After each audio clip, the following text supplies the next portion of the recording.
My name is Omid Aschari, and I'm an executive coach with a focus on leadership and life, and a senior advisor of the United Nations Global Compact in New York. I've always understood and seen organizations as living systems. They're social systems. They're driven by people and by relationships, and they're animated by purpose. And early in my career, I realized that even the best strategies fail without leadership, without emotional intelligence, without psychological safety, and especially though the aspect of aligned leadership. And so I would say this formed my human-centric approach, that strategy is not just about frameworks, it's about people making sense of the world, how they engage with each other, and how they grow as individuals. It started with an idea, right? I have to admit, a promising idea based on my own experience saying that, we can do better in the way we educate students in the field of management education, for sure. And from this idea, it evolved over time into a world record holding program. Because my colleagues, all the different people involved more or less, and myself, never stopped asking ourselves, what does it take to develop a truly exceptional program? And for me, it's not just about intellectual growth. The reality, or human reality, is not just about the bunch of cells between our ears. That's not enough. It's also about personal growth. It's about intercultural exposure and real-world impact, walking the talk. And maybe beyond that, I also very much believe in creating a type of a culture which reminds everyone that we need to keep all these things in focus. Something which is now easier because we have a global community of leaders gone through this experience who can support and reinforce this idea. The answer is that I never chased rankings, but I chased excellence. And excellence comes with a responsibility. You cannot say I'm excellent and I'm very good at what I'm doing without maturing yourself as a person, because otherwise you fail. You can fail to live up to the responsibility which comes with that heightened abilities to leave an imprint, to make an impact. So the rankings are a product of the obsession with quality, with relevance, and with human connection. Anything else, I think, wouldn't make it worthwhile to really build a ranked program, in my personal view. There is an integrated curriculum, which is also important, which needs to be there, but the real differentiator is, yes, I'm convinced of it, is really a deep trust that we built with our students together. So a co-creational activity, students not being consumers, but co-creators, and their success is actually our legacy in the program. That was my attitude of looking at the rankings. Besides that, the rankings have, of course, an aspect of knowing what to analyze, how to analyze it, how to translate metrics into a living program. All those items are there as well, but at the end of the day, there's only one program which is at the top of the notch. And in order to keep that at that level, you need those other aspects which I just mentioned. Impact is not about diplomas or degrees or job placements. I know that's important, but impact is not about that. It's about transformation. And transformation means that you need to grow while you're solving something. So when you, for example, want to become more employable, technically that's easy to do. But if you want to be employable in the long run and make a real meaningful career out of it, you also need to mature internally as a person. That is something which makes impact impactful, right? Daring to ask the questions which need to be asked, asking what kind of a world do you want to create and live in for yourself and for others. It's beyond managing complexity, but really elevating human potential.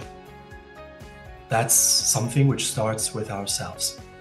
And I mean, since I'm also a coach since 27 years, and that has always been my sweet spot, helping individuals unlock clarity, find their purpose, build courage and coherence in their leadership and in their life. And that is something I think which I was focusing on in my own work, accompanying students, accompanying faculty members, accompanying the different community members, and trying to build a culture which makes it possible.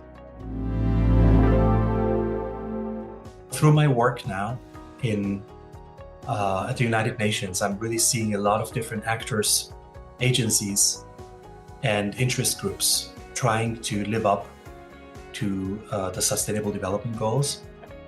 And management education plays a very important role, because anything which we want to achieve, we need to organize and orchestrate and align. We can't do that. We need organizations are the tools which we use to do that. So therefore, we cannot, if we want to change the way business works, we need to change also the way business education works. We cannot assume that one happens magically and business education just stays the same, or business schools staying the same forever. I do see a big gap there. From a student perspective, we know that the era of making a sort of linear career is over. Static knowledge is over. Management education needs to become more social, more interactive, more agile, more experiential in the way it is set up. And it needs to be more personalized. So individual career or learning paths towards careers. Even the term career, something which we need to think about very critically. What does it mean in a world? In a world where there's so many needs, what does it mean to make a career? In a world where we need much more people who think or understand their impact as serving humanity, the term career might become obsolete. It's more about responsibility and living up to one's values and aspirations, and coupling them with higher needs, not only one's own needs. And then the other thing is, of course, integrating technology. We live in an age where this doesn't work anymore without it. But integrating technology without losing touch with humanity. It's not static, closed up models of education and the pedagogy which goes with it. It's more hybrid models, making sure there is accompaniment, there is micro masterclasses, coaching, involving other faculty members from other regions of the world by using technology, and enabling lifelong learning based on community of learning practitioners, and integrating it into the way we build up programs. I think the superpower or the superpowers of tomorrow's leaders are definitely clarity in the face of huge complexities and ambiguities which we are challenged with. How do I create clarity for myself and for my organization?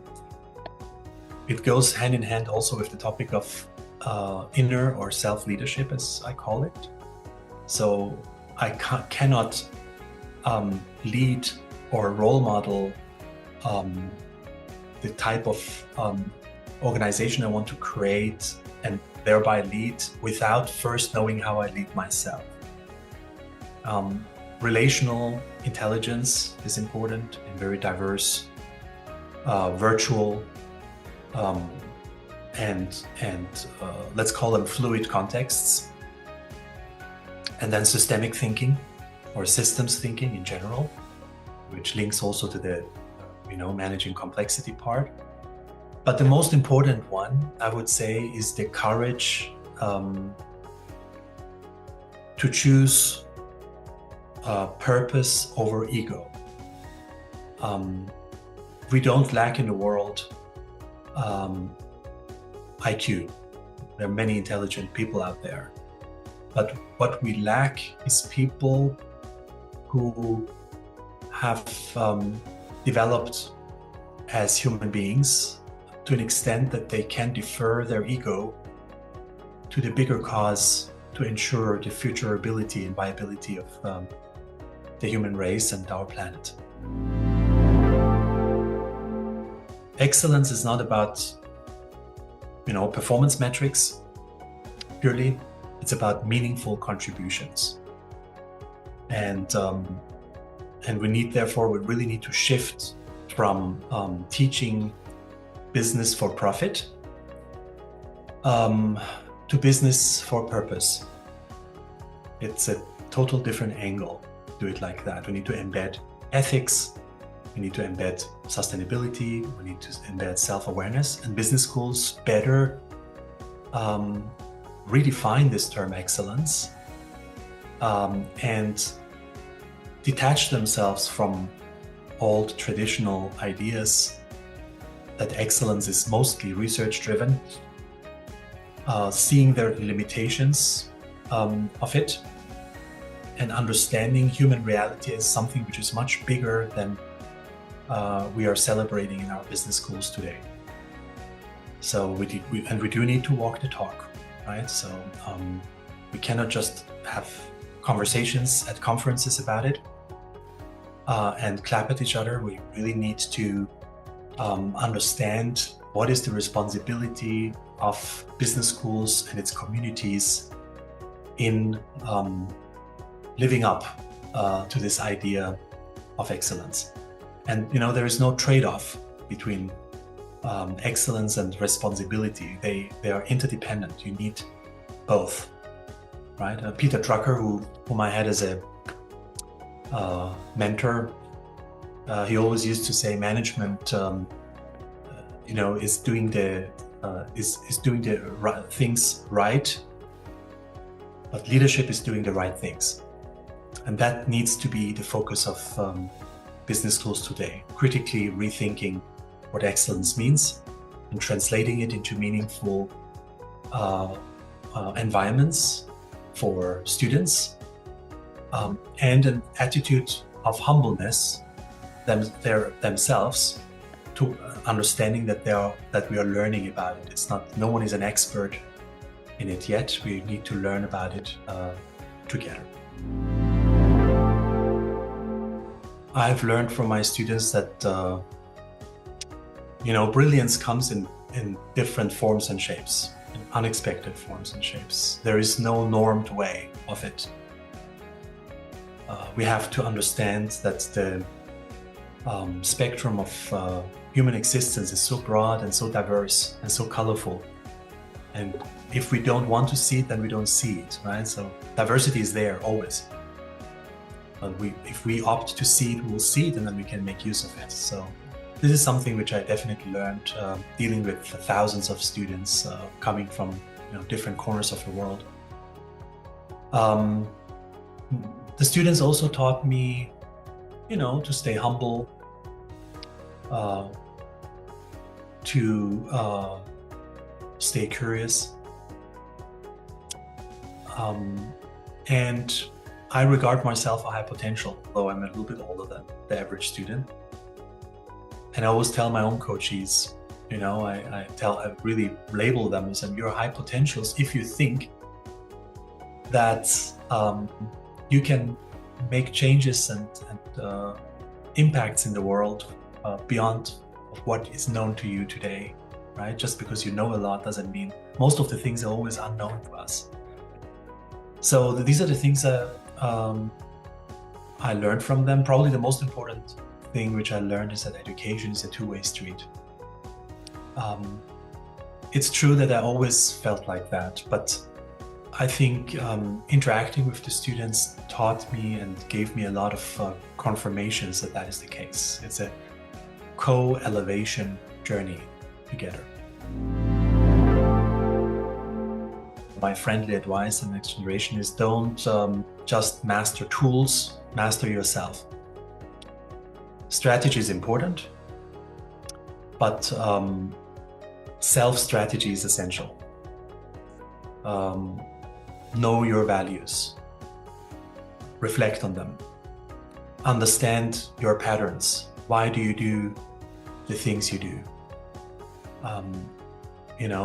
Don't doubt yourself, but be critical about yourself. And then it's also important, to, especially because many or everyone wants to or is working in organizations. And that's also true for, any type of a person, not just young students, is to see both the system and the individuals. See the system which surrounds you and your role, and understand how they are dancing together. How is your role informing the system? How is your system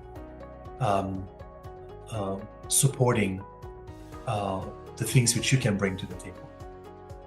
And at the end of the day, I always, even today, with working, a lot with young people, next-gen leaders, I always say the world doesn't need more clever analysts, but it does need, people with courage, courageous architects of better futures. So be bold enough to be different. It's one life you have, it's not a rehearsal. That's important to keep in mind, in my view.